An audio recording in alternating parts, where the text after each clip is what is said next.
ثابت تھوکو اہل سنت آج اٹھیں، بریلوی دیوبندی اہل حدیث ایک دوسرے کے منہ پہ تھوکیں۔ جب تم آخری نہیں بنا سکتے تو پہلے کو بنانے کا اختیار تمہیں کس نے دیا ہے؟ جس کتاب سے تم تیاری کر کے آتے ہو وہ بھی جاہل تھا۔ بسم اللہ الرحمن الرحیم، السلام علیکم ورحمۃ اللہ وبرکاتہ۔ ناظرین، اس مفتی کو جو اپنے آپ کو مفتی کہتے ہیں، نام نہاد یا علامہ کا ٹائٹل اپنے آپ کو دیتا ہے، تو میں نے کئی دفعہ کہا کہ دیکھیں، جب آپ کسی شیعہ کتاب سے استدلال کریں گے تو اس سے پہلے کہ آپ استدلال کریں وہ روایت کہ جس روایت سے آپ استدلال کریں اپنی سنی کتابوں میں ڈھونڈیں، تاکہ آپ کو رسوائی کا سامنا نہ کرنا پڑے۔ پہلے بھی آپ کو رسوائی کا سامنا کرنا پڑا ہے،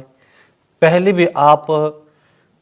کچھ روایات پر جو آپ نے شیعوں کی کتابوں سے نکالا تو وہ آپ کی کتابوں سے نکل آئی ہیں۔ اب آپ نے اپنے وہی حرکت آپ نے چونکہ چھوڑی نہیں، چونکہ پڑھتے تو آپ ہیں نہیں، کسی اور کتاب سے جو شیعوں کے خلاف لکھی گئی ہیں، وہ بھی آپ کی طرح جنہوں نے اپنی کتابیں بھی نہیں پڑھی ہیں، جن کو معلوم ہی نہیں ہے، انہیں کتاب لکھی ہے، وہیں سے آپ پڑھ لیتے ہیں، وہیں سے آپ آگے کہتے ہیں یہ دیکھیں شیعہ کتابوں میں یہ فلاں بات موجود ہے، حالانکہ تمہیں پتہ ہی نہیں یہی حدیثیں تمہاری کتابوں میں بھی موجود ہیں۔ یعنی پہلے بھی میں نے کہا اللہ کے بندے یہ حدیثیں تمہاری کتابوں میں بھی موجود ہیں، لیکن تم آگے کہتے ہو کہ بس یہ شیعہ کتابوں سے لے کے کیا تیر مارا ہے انہوں نے۔ پہلی بات تو یہ ہے کہ یہ شیعہ کتاب کی جو روایت ہے وہ روایت آپ اپنی کتابوں میں دیکھیں اور پھر اس کے بعد کچھ سمجھنے کی کوشش کریں۔ یعنی روایت پڑھیں گے تو روایت کا معنی مفہوم سمجھنے کی کوشش کریں تاکہ دوبارہ ڈبل رسوائی کا سامنا نہ کرنا پڑے۔ ایک تو یہ کہ تمہاری کتابوں میں بھی روایات ہیں، یہ آپ کو رسوائی کرنے کا سامنا کرنا پڑتا ہے، آپ وہ روایت شیعہ کتابوں سے پڑھ لیتے ہیں اور کہتے ہیں واہ کیا بات ہے، کیا اس نے تیر مارا ہے۔ دوسری بات ہے کہ روایت کا معنی مفہوم ہی تمہیں پتہ نہیں ہے، یہ ڈبل رسوائی کا سامنا کرنا تمہیں پڑا۔ اور ابھی دوبارہ میں آپ کے سامنے رکھتا ہوں، پچھلی دفعہ بھی یہی ہوا کہ ابھی تک وہ اپنی ویڈیو میں کوئی جواب بھی نہیں دیا، پتہ نہیں کہ تحریر لے کے وہ بھی اپنی طرف سے کہیں سے کاپی کر کے جو ہے وہ لگائی ہے، جبکہ معلوم ہے آپ کو کہ آپ کے پاس کوئی جواب نہیں ہے، پچھلے اس میں بھی نہیں تھا، اب اس روایت بھی آپ کے پاس کوئی جواب نہیں ہوگا۔ دیکھیں میرے بھائیوں، انہوں نے بحار الانوار سے ایک روایت نقل کیا، اگر اسکرین پہ آ جائیں، یہ بحار الانوار کے یہاں پہ موجود ہیں، بحار الانوار اگر اسکرین پہ آ جائیں،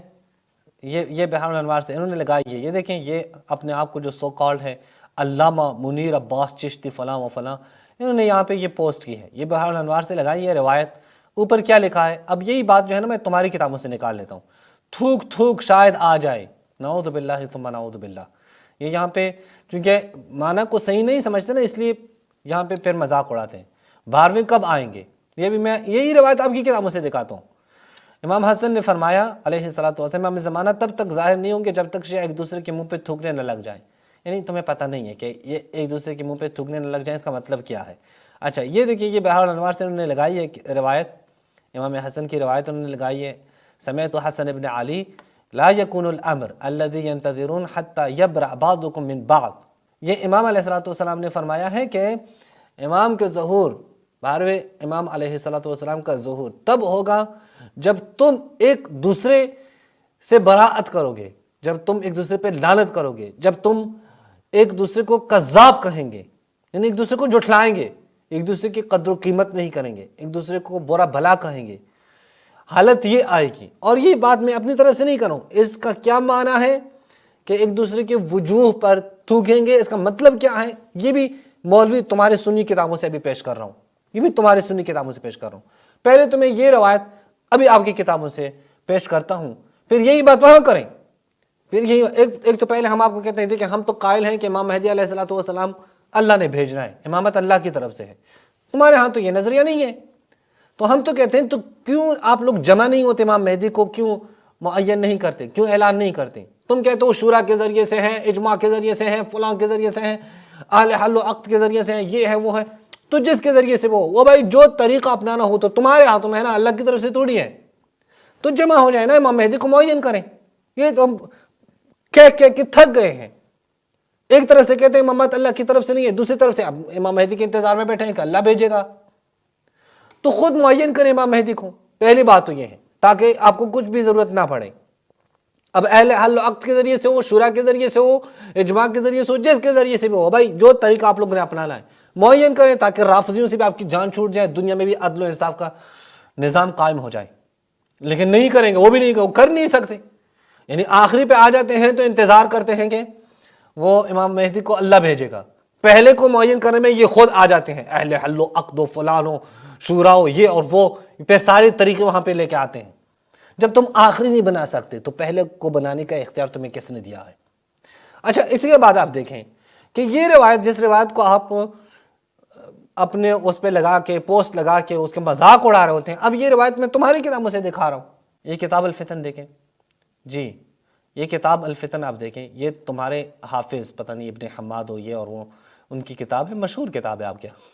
تحقیق سمیر بن امین الزہیری نے کی ہے، مکتبہ توحید قاہرہ سے یہ چھپی ہے۔ اس کے صفحہ نمبر 333 پہ آپ دیکھیں، عن علی علیہ الصلاۃ والسلام، یہ امام علی علیہ الصلاۃ والسلام سے ہے، لا یخرج المہدی، امام مہدی ظہور نہیں کریں گے حتی، دیکھیں یخرج لکھا ہے، یولد نہیں لکھا ہے کہ امام مہدی پیدا نہیں ہوں گے، نہیں پیدا ہوئے ہیں، ظہور کی بات ہو رہی ہے۔ لا یخرج المہدی حتی یبصق بعضکم فی وجہ بعض، یہاں تک کہ تم میں سے بعض دوسرے کے چہروں پہ تھوکے نہیں، جب تھوکو گے تب امام مہدی ظہور کریں گے۔ سیم وہی روایت تمہاری کتابوں میں موجود ہے۔ اللہ کے بندے کچھ پڑھا کریں، پہلے بھی کہا ہے جہالت مت دکھائیں، کچھ پڑھا کریں، کچھ پڑھا کریں، اور سند کے اوپر بھی اعتراض کی کوشش نہ کریں، اس کی سند کے اوپر، وہ تمہارے مولویوں نے اس کو صحیح مانا ہے، صحیح ہے۔ میں بھی ایک کتاب سے دکھاتا ہوں، پھر اگر آپ کو شوق ہو تو مزید کتابیں اس کے اوپر میں لگا دوں گا کہ یہ روایت تمہارے ہاں ٹھیک ہے، بے فکر ہیں، آپ کے مولویوں نے اسے استدلال کیا ہے۔ اب مثلا میں دکھا دیتا ہوں ایک دیوبندی عالم سے، عقیدہ ظہور مہدی احادیث کی روشنی میں، ڈاکٹر مفتی نظام الدین شامزئی شہید، یہ بڑا جو ہے نا، اس نے کئی لوگوں کو قتل کیا ہے، یہ قتل ہونے کا سبب بنا ہے، یہ شامزئی جس کا نام ہے، سوات سے اس کا تعلق تھا، اور بہت پاکستان میں دھماکے، پاکستان کے بد امنی میں اس کے فتوے کا کردار ہے، یہ انشاءاللہ کبھی موقع ملے تو ہم دکھا دیں گے آپ کو۔ اس کتاب کے صفحہ نمبر 75 پہ آپ دیکھیں، عقیدہ ظہور مہدی احادیث کی روشنی میں، یہاں پہ وہی روایت، عن علی قال لا یخرج المہدی حتی یبصق بعضکم فی وجہ بعض، دیکھیں کنز المال سے انہوں نے نقل کیا، لیکن اصل روایت کیا الفتن میں ہے۔ حضرت علی فرماتے ہیں کہ حضرت مہدی کا خروج اس وقت تک نہیں ہوگا جب تک کہ تم ایک دوسرے کے منہ پہ نہ تھوکو۔ یہ احادیث امام مہدی کے اوپر جو کتاب لکھی ہے آپ کے مفتی نے، شامزئی صاحب نے، انہوں نے، اے اہل سنت دیکھیں ذرا، انہوں نے یہ حدیث نقل کی ہے، اور پھر اس کا معنی کیا ہے؟ دیکھیں، یہ حدیث کا معنی سمجھو مولوی، حدیث کا معنی سمجھو، حدیث کا معنی کیا ہے؟ یعنی لوگوں کی حالت ایسی ہوگی کہ تہذیب انسانیت ان میں نہیں ہوگی، اور ہر طرف فتنہ و فساد ہوگا، تب امام مہدی کا ظہور ہوگا۔ یہ جو کہا کہ تم میں سے ہر ایک دوسرے کے منہ پہ تھوکے گا، اس کا مطلب یہ ہے کہ ایک انسان کے ہاں دوسرے انسان کی نسبت کوئی قدر نہیں ہوگی، کوئی عزت نہیں ہوگی، تہذیب انسانیت نہیں ہوگی۔ یہ معنی اہل سنت عالم نے کیا ہے نا، اہل سنت عالم نے کیا ہے، شامزئی صاحب نے کیا ہے۔ یہ شامزئی کوئی رافضی عالم تھوڑی تھا، یہ تو آپ کے اہل سنت ہیں، یہ تو روافض کے بہت سخت خلاف ہے۔ اچھا، پھر اس روایت کے بارے میں آپ دیکھیں، وہ کہتے ہیں صفحہ نمبر 76 پہ، یہ حدیث بھی قابل اعتبار ہے، یعنی یہ معتبر حدیث ہے جناب، تمہارے یہ حدیث بھی معتبر ہے۔ اب ذرا اپنی سنیوں کو کہو تھوکو تاکہ تمہارے ہاں مہدی آ جائے۔ میں کہتا ہوں یہ باتیں تمہارے نزدیک جو تم کر رہے ہو، سوائے اس کے کہ خود اپنے آپ کو رسوا کر رہے ہو، سوائے اس کے کہ اپنی جہالت کا اظہار کرو، کچھ بھی نہیں ہے۔ جہالت کا اظہار کرتے رہو۔ جس کتاب سے تم تیاری کر کے آتے ہو وہ بھی جاہل تھا، یعنی جس نے شیعہ کے خلاف وہ کتاب لکھی ہے جس سے تم تیاری کر رہے ہو، پتا ہے نا وہ کون سی کتاب ہے، ہمیں اچھی طرح پتا ہے کہ کس کتاب سے تم لوگ تیاریاں کر کے آ جاتے ہو، وہ بھی تمہاری طرح جاہل تھا، ورنہ وہ یہ روایت کبھی بھی اپنی کتابوں میں نقل نہ کرتے، شیعہ کتابوں سے طعن کے طور پر، حالانکہ ان کے اپنی کتابوں میں یہ روایت موجود ہے۔ تو چلیں ٹھیک ہے، اگر تم شورا کے ذریعے سے نہیں کر سکتے، اپنے امام مہدی کو خلیفہ نہیں بنا سکتے، نہیں لا سکتے سامنے، اگر تم اہل حل و عقد کے ذریعے سے نہیں کر سکتے، بلکہ تم میں سے اہل حل و عقد کے لائق کوئی ہے ہی نہیں، اگر تم اجماع کے ذریعے سے نہیں کر سکتے، چونکہ تم جو ہے نا